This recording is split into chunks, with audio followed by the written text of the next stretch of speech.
el partido de la final del campeonato del 77, que en realidad se juega en enero del 78, entre Talleres e Independiente, no era solo un partido de fútbol. Que ahí había en disputa dos modelos de organización del fútbol y dos modelos políticos también de organización del país en plena dictadura.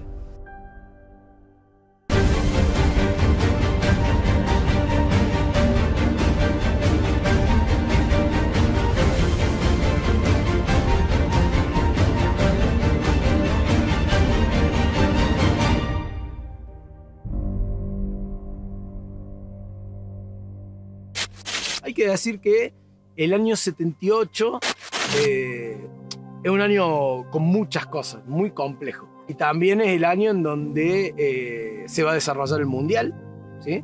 Entonces también empieza a haber ya un nivel de público de denuncias sobre la violación sistemática de derechos humanos en la Argentina y sobre la existencia de campos de concentración que hacen que la prensa internacional también se haga eco de eso. Empieza también motivado de algunas personas que habían sobrevivido o algunos familiares de víctimas, una campaña de boicot en contra del Mundial 78, de denuncia. Eso hace que la dictadura reaccione, ¿sí? Y arme esta campaña de los argentinos somos derechos humanos e intente también acallar esas voces. Entonces esas tensiones se van dando desde el plano internacional al plano local. Muchos clubes durante la dictadura fueron directamente intervenidos. Algunos no fueron oficialmente intervenidos, pero sí hubo gente que era parte del proceso que se acercó a los clubes y mostrando esa posibilidad de ejercicio de poder, se apropiaron de alguna forma. Por lo tanto, el fútbol, los clubes fueron instituciones que también fueron intervenidas, digamos, por la dictadura. Realmente el fútbol del interior venía creciendo en Argentina y uno de los representantes que más había crecido era Talleres, ¿no? En la década del 70.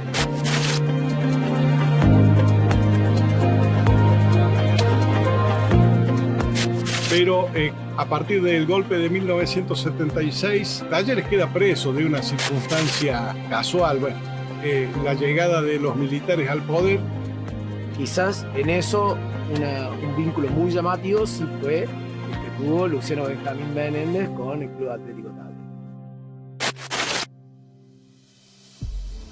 Bueno, Amadeo Nuccitelli había sido un dirigente, vino y armó una revolución, ¿no? Por primera vez el fútbol de Córdoba tuvo un súper profesionalismo que lo llevó a cabo él y lo potenció a Talleres a lugares inimaginados cuando recién arrancaba, porque incluso él arranca en un periodo flojo de Talleres. Talleres llevaba 3-4 años donde no tenía grandes actuaciones ni siquiera en la Liga Cordobesa, y a partir de la llegada de Amadeo ese equipo, ese club se potenció tremendamente, lo que derivó en un fenómeno a nivel nacional, no solo por lo deportivo sino también por todo lo que representaba afuera de la cancha.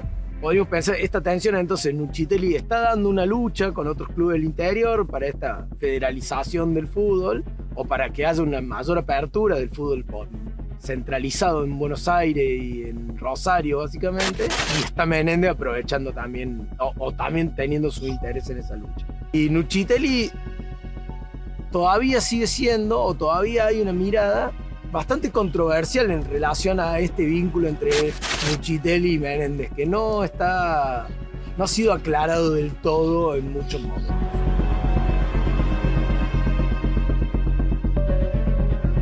Luciano Benjamín Menéndez, jefe del tercer cuerpo de ejército, se acerca al club y el club lo acepta porque también en esta lucha de poderes también le convenía. Siendo hincha de Talleres, algo que no lo benefició en definitiva a Talleres en su imagen y en muchas cosas de su historia que hoy actualmente se discuten.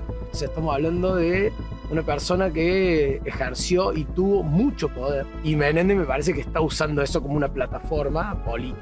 Entonces va al club, está en los partidos.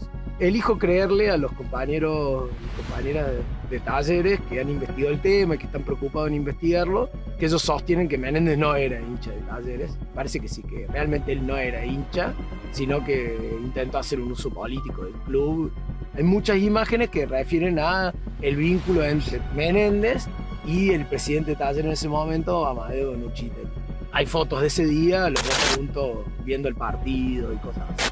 Hay varios protagonistas que han dado testimonio de que Menéndez le había prometido, podríamos pensar, a Nuchitelli que si Talleres salía campeón en el año 78, en esa final, él iba a ser el próximo presidente de AFA. Bueno, todo esto medio desemboca en una cuestión muy puntual que es un partido, digamos, ¿no?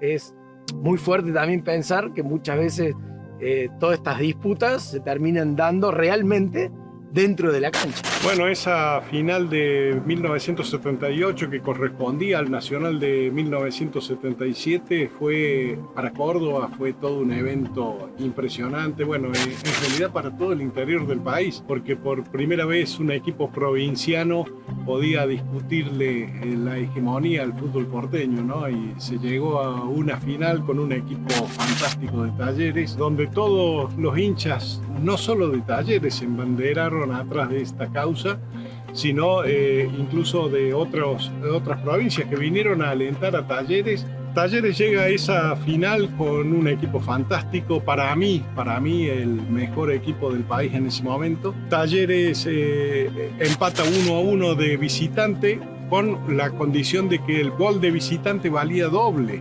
por lo cual empatando 0-0 en la revancha era campeón por justamente el gol de visitante. Como se dio el partido y como era Talleres no era un equipo para especular, Talleres era un equipo para ir al frente, se da que en un momento iban 1-1, viene el famoso gol con la mano de Ángel Bocanelli, desemboca en la expulsión de 3 jugadores de Independiente, era una final ganada, vas ganando 2-1 con 3 jugadores de más, era imposible perder esa final.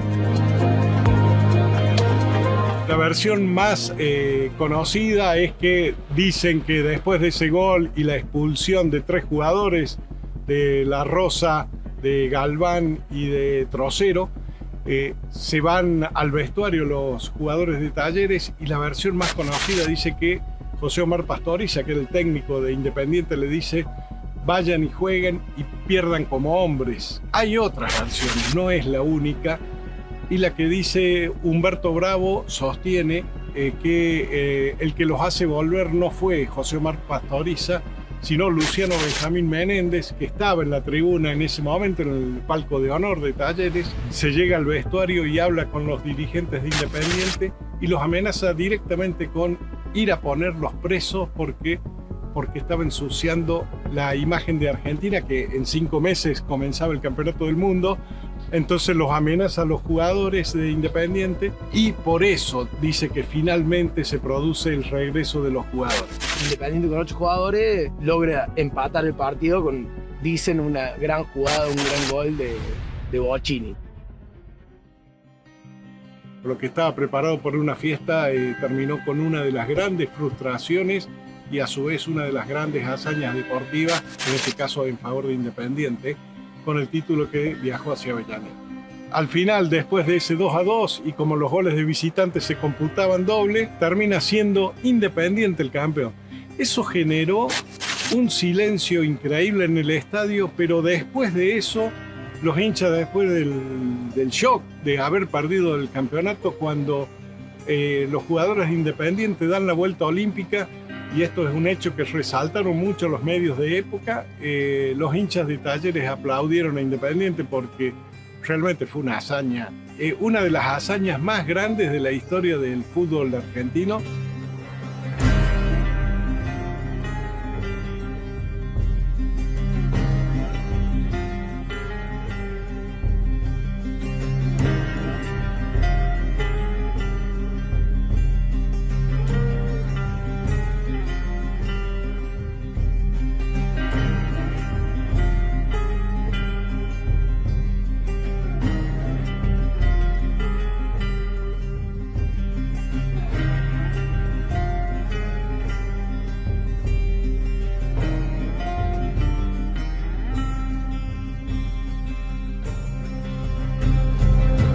No siempre ganan los buenos o ganan los mejores, ¿no? hay pocos equipos subcampeones que pasan a la historia. Y bueno, y ese Talleres del 77 creo que son los que se ganaron un título a pesar de no haber dado la vuelta olímpica. ¿No? La dictadura siempre quiso imponer esta idea de la política es mala, es peligrosa, mientras ellos hacían de la política un ejercicio de terror. También ahora lo pienso, digo, y es muy fuerte jugar con las pasiones de la gente. El fútbol genera muchas pasiones y también hay una dimensión política de esas pasiones, y me parece que quizás uno de los desafíos de la democracia también sea ser más consciente de que nuestras pasiones también son políticas y que eso se mueve también.